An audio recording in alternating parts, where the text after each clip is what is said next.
All right, our breaking news continues on MS Now. Earlier this morning, Eastern Time, the United States and Israel launched a major military attack on Iran, striking dozens of targets across the country, including in the capital of Tehran. You can see the strikes on that screen. They have been reported near the president's residence, and extensive damage has also been reported at the Supreme Leader Ayatollah Ali Khamenei's compound. Khamenei has not been seen this morning.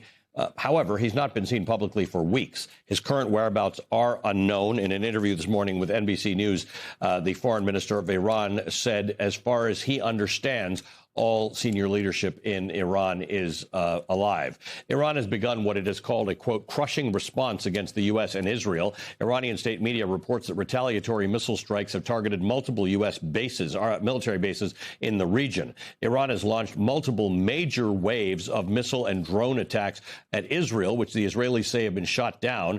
Iranian rockets have also been launched toward U.S. allies in the Persian Gulf, in Saudi Arabia, in Jordan. One has landed in Syria. We're not quite sure whether it was targeted. You're looking at pictures of Dubai right now. This is the Fairmont Hotel in Dubai. Again, something has hit that hotel. We're unclear. You can see the fire burning there. We're unclear whether that was an actual missile strike or that was debris from a missile interception. Dubai authorities have only said that there was a fire in the Palm Jumeirah area. Local authorities say they've secured the area and the fire is now under control. This is video from earlier. But reports indicate that a second wave of retaliatory attacks from Iran could be underway across the Gulf. Sources tell Reuters that oil companies are suspending shipments through the volatile Strait of Hormuz on Iran's southern coast, where 1/5 of the world's oil passes on its way to markets. And we now have confirmation that the Strait of Hormuz is closed. There is no shipping, no oil shipping or any shipping at all going from the Persian Gulf into the Gulf of Oman. Now, these attacks follow joint U.S. and Israeli strikes on Iran last summer. And joining me now are my colleagues Vaughn Hilliard and Ayman Mohyeldin. Vaughn is our senior White House reporter. Ayman is the co-host of the Weekend Prime here on MSNBC. Vaughn, let's talk first of all about what we know from the administration. We got words from the president on a video that he posted. He did use the word war. He did say that this is about regime change. He did send a message to the Iranian people. Take control of your government. This is the best chance you're ever going to get. Absent were the mechanisms by which that would happen, because Iran doesn't have sort of the ability to have an active opposition in the streets. And the timeline that the president has not given is not been made clear in these 9 hours since by anybody across the administration. What is the objective? What is the end game here? The president of the United States in that video saying there will be American casualties.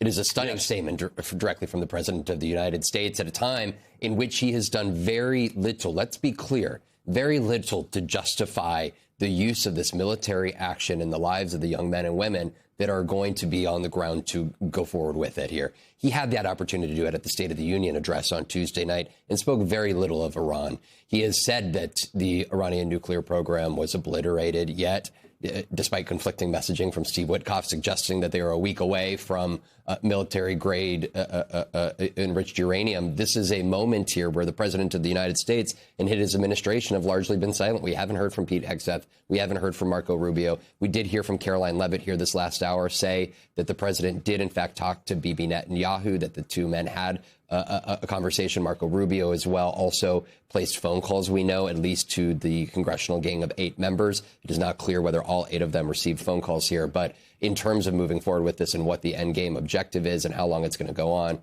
the White House here in the middle of this Saturday has been very quiet.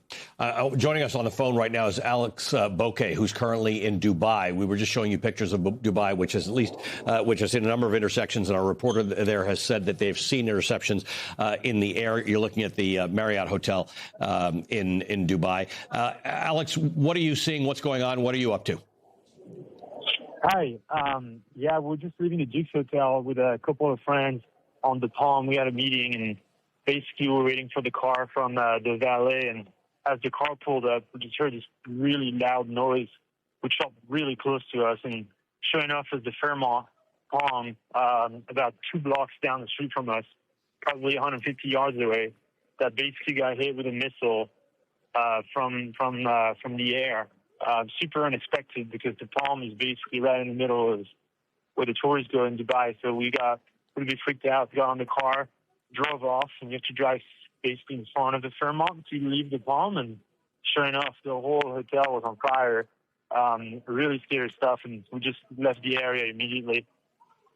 And by the way, I misspoke a moment ago when I called it the Marriott Hotel. It is the Fairmont Hotel in the Palm area of Dubai. And if people are familiar with that, whether you've been to Dubai or not, you'll know if you look at a sort of an aerial view of Dubai, there's this area that's sort of built up islands in the water that is called the Palm. It's the shape of a palm. Alex, you know, the flights out of Dubai, most flights are canceled. The airspace is, in fact, I think all flights are canceled because the airspace is closed. Abu Dhabi is closed. Bahrain is closed. Qatar is closed. I don't want you to divulge anything, but where will you be seeking shelter? Yeah, we live in the marina, so once we go home, we saw a bunch of missiles all throughout the sky, basically flying, some getting intercepted, some not. We didn't feel safe staying in a high-rise tower where we live, so we basically filled up the car, got a bunch of cash, some waters, and some clothes, some warm clothes, and we just drove off into the desert.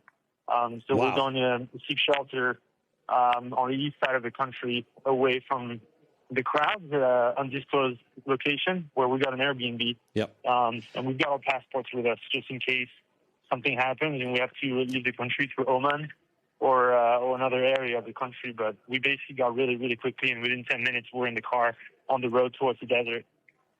Yeah, and that's worth noting, by the way. Oman is seen as a friendly country to Iran. They were the ones actually negotiating this nuclear deal, this deal that the Trump administration was negotiating. It's nighttime in Dubai right now, but it's a Saturday night, which means Dubai is more alive than Las Vegas or Los Angeles this hour. What did you see as you were leaving Dubai? Are people out and about as normal, or does it feel different tonight?